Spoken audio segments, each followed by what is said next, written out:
South BD news 24।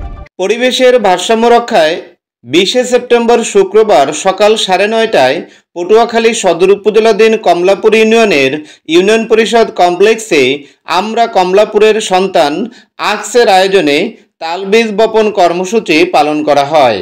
আকসের সাধারণ সম্পাদক মোহাম্মদ বশির উদ্দিনের পরিচালনায় ও মোহাম্মদ আব্দুল ওয়াব খানের সভাপতিত্বে অনুষ্ঠানে প্রধান অতিথি হিসেবে উপস্থিত ছিলেন 5 নং কমলাপুর ইউনিয়ন পরিষদ চেয়ারম্যান আলহাজ আব্দুল সালাম মৃধা।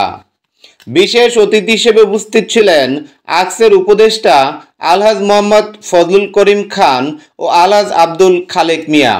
তালবীজ বপন কর্মসূচির সার্বিক সহযোগিতায় ছিলেন আকসের সহসভাপতি মোহাম্মদ ফারুক হোসেন ও আকসের যুগ্ম সাধারণ সম্পাদক মোহাম্মদ ইব্রাহিম খান এবং বাস্তবায়নে ছিলেন আকসের কৃষি বিষয়ক সম্পাদক আলহাজ মোহাম্মদ নান্নু মিয়া ও আকসের ত্রাণ ও দুর্যোগ বিষয়ক সম্পাদক এস.এ. মোখলেসুর রহমান।